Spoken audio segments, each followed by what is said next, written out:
War games. It's a broad genre for video games. It's also a great movie from 1983 that you should watch. But anyway, we're talking about 15 war games to pay attention to in 2020. Now keep in mind, we're not talking about medieval warfare. We're talking more modern, because we did that in a previous video. Anyway, let's get started off with number 15 and talk about Days of War.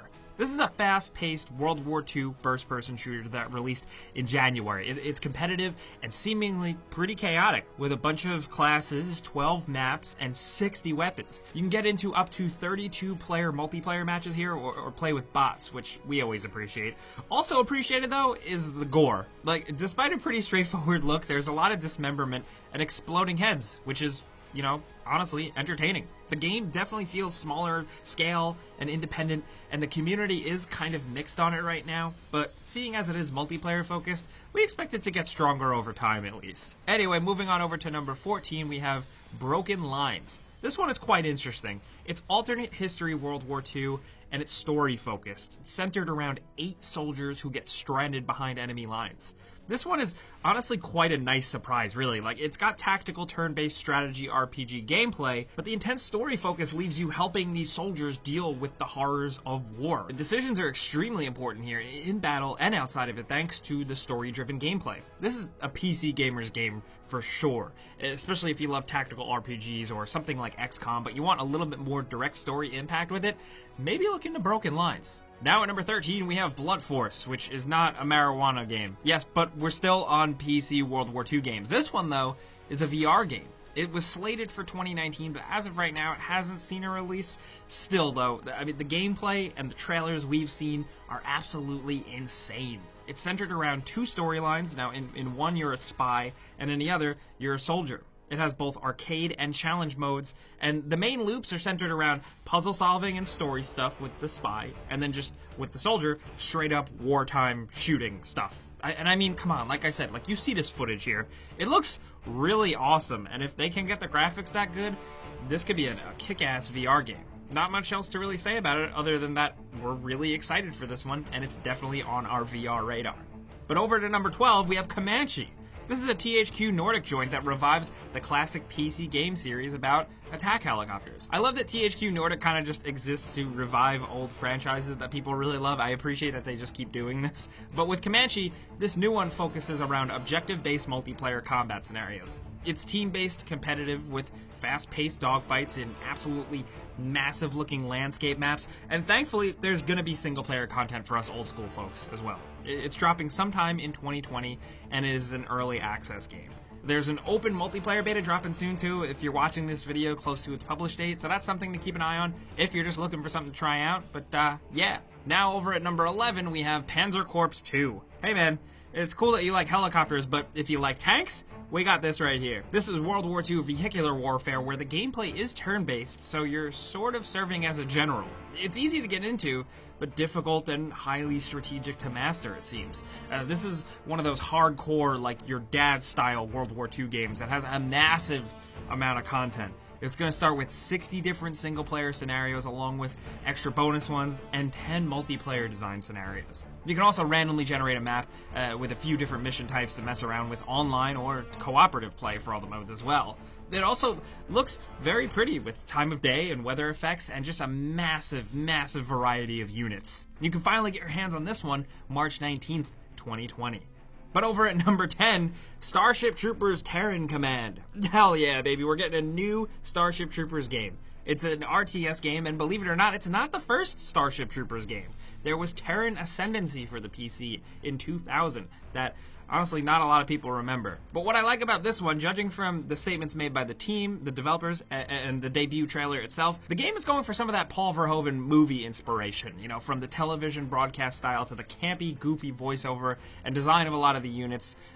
I'm excited. Bug Warfare is the best warfare as far as I'm concerned. I just love Starship Troopers, and I'm happy it's getting a game, even if it doesn't turn out that great. Just some sort of like licensed property Starship Troopers thing. I want more of that. I'll take whatever I can get, man. But coming down to number 9, we have Medal of Honor Above and Beyond. As you guys probably know, EA does own Respawn. And as you probably know, that despite, a lot of people grumbling about EA, Respawn has been kicking ass making games like Titanfall and most recently Jedi Fallen Order, and one of their next projects is actually a VR game. And it's a game under the Medal of Honor banner, which we haven't seen in quite some time, and thankfully, the last reboot they've kind of stopped pursuing. This goes back to its roots with World War II action, but it's completely in VR. We've seen a lot of things like throwing objects in the environment, tossing grenades, some first-person, obviously shooting with a bunch of realistic-looking weapons, and honestly, this looks like it could be straight-up good fun.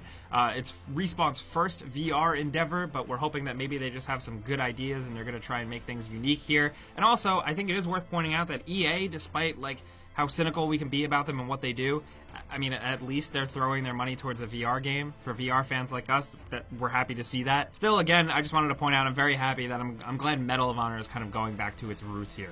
But next at number 8, we have Land of War, The Beginning. This PC game, man, this one has the potential for some really good stuff. You play as a soldier in World War II venturing across Poland, from the cities to the more rural areas, the battlefields, of course. Now, it's said by the developers to be a modern shooter, but with a classic feel. There's a heavy emphasis on story here, with the developers passionately focusing on the very start of the war in Poland in 1939. There's stealth, there's lots of first-person shooting with tons of weapons, and vehicle sections. Now, I still think gameplay-wise, this one does look a little rough around the edges, but we gotta give credit to them for exploring a World War II story that hasn't been overdone in other movies and TVs and games. Now, Land of War is expected in 2020, but we don't have a clear announced release date yet, so yeah.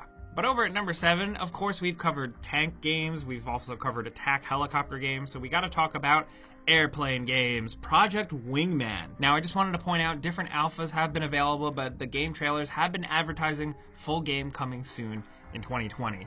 It is an aerial dogfighting game through and through, built in Unreal Engine 4, so it looks pretty gorgeous. There's a story mode, which, weirdly enough, has a real-world fantasy fiction that kind of feels like Ace Combat, plus conquest mode. There's a lot to work through here, and the game has full VR support, something that for this type of game is really, really impressive. I can't stress that enough. The full version of Project Wingman is dropping sometime this year. Now down to number 6, we have Wasteland 3. This one is a reach, but we wanted to highlight it because Wasteland is awesome, and it doesn't get enough love from modern gamers. This is basically the classic PC game that gave us Fallout. Wasteland is a great strategic RPG series, once again set in a post-apocalyptic world. So, yeah, you're not fighting a war, per se, but you are fighting a war to survive? That's for sure, at least. This time around, the adventure moves to snowy Colorado mountains, where you can set up a new base of operations and train new survivors. Squad-based tactical combat returns, with rangers you can customize and build with different perks and abilities, and of course, there's tons and tons of story with plenty of freedom in decision-making and exploration, just what you would expect from a good PC RPG. There's plenty in the package, as you can play solo or cooperatively, which for these style of RPGs always works out really nicely. Honestly, we got high hopes for this one, so keep your eye on it. It's dropping May 18th, 2020. Now over at number 5, of course we gotta mention it. There's likely an unannounced 2020 Call of Duty game. Now, I mean, you know it's bound to happen. Every year we get a Call of Duty game because the money machine has to keep on turning. So, what's it going to be this year? Last year, Modern Warfare was very interesting. It broke some molds. Everybody feels differently about the multiplayer games in every single entry, of course, but the single-player campaign was awesome, and the new engine is great. Are we going to have Call of Duty Black Ops 5 in 2020? I don't know, but we know we're going to be playing Call of Duty something, so we had to mention it here. Next at number 4, Crossfire X. It's a first-person shooter set within a massive global conflict between two private military companies. We're getting an Xbox version of the game possibly in this year, 2020. After an exciting reveal trailer last year, a lot of new people were exposed to this game franchise that's been around since 2008 in China. So yeah, it's a Tencent game from Smilegate Entertainment, but it's had legs for a long time, and Microsoft decided to bring the PC multiplayer shooter to other territories in this new revamped version of the game. It's going to have a single-player campaign as well, interestingly enough, co-developed by Remedy Entertainment, the guys most recently behind Control, and before that, Quantum Break and Alan Wake. It's another one of those insanely massive games from an Asian market. It made like $1.5 billion last year, and barely anyone else really knows about it. And I hope by them bringing the game here, we at the very least get to see why the hell it's loved so much in other countries, because Crossfire X looks really pretty and fast-paced and fun, and we can't wait to get our hands on it. But down to number 3, Tom Clancy's Rainbow Six Quarantine. Hopefully this actually gets released in 2020. With Ubisoft kind of playing things very carefully with the release dates right now, it might not squeak in this year. But the setup is 3 highly trained operators from the Rainbow Six universe working together to fight off a sort of technological parasite. Essentially, it was inspired by Rainbow Six Siege's Outbreak event, which people really seem to enjoy. So this was a logical spin-off. We're including it pretty high on the list just because, frankly, Rainbow Six Siege has exploded into an absolutely awesome and entertaining game, and we haven't given it enough respect. We're hoping Quarantine can really spin some of that magic into a weird, new, fun thing to play with friends. Now down to number 2, another thing that caught our eye recently is Outriders. This is from People Can Fly, the folks behind one of my favorite creative shooters, Bulletstorm. Interestingly enough, though, Outriders is a third-person shooter. Maybe slightly Gears of War inspired, but definitely something different, especially with the main hook. It's extremely sci-fi with elements of colonizing an alien planet, and there's a superstorm that gives both the colonists and the native planet people basically superpowers straight up, and then they fight each other. You're fighting in this conflict with cool-looking characters and guns, shooting and superpower blasting your way through via 1 to 3 player drop-in, drop-out co-op gameplay. Really, I still think at first glance it might seem a little generic, but People Can Fly can get really creative with their shooters in the gameplay department, and I think that's worth paying attention to. This is going to be dropping for PC and the current consoles, as well as next-generation consoles later in the year, so yeah, that's definitely something to think about. But down to number 1, of course, you guessed it, Halo Infinite, a Halo game that's going to be launching both on Xbox and PC. It's something we're very excited about, and it's a new science fiction war game. Details are still very slight on Halo Infinite, but they have spoken very much on the record that they are going back to their roots. You can tell from just the look of the trailers, the design of Master Chief himself. There looks to be open environments. This is running on a completely new engine. We really have our fingers crossed for this one. We have high hopes, because Halo 4 and 5 were kind of like short-term fun, long-term, didn't really stick in our minds, so to speak, as much as the classic games. So we kind of want that classic feel back. We really hope Halo Infinite can knock it out of the park, because I think the world needs a good Halo game right now, even if maybe you're not an Xbox gamer. Thankfully, the franchise has been coming over to PC. That is very good. Who are we going to be warring against this time? Will it be the Covenant again? Will it be one of those Halo 4 or 5 factions? I don't know, man. But thankfully, we'll probably find out holiday season 2020. Those are some war games that we thought were worth highlighting, but we also wanted to point out a bonus game, Death Stranding, which is releasing on PC this year.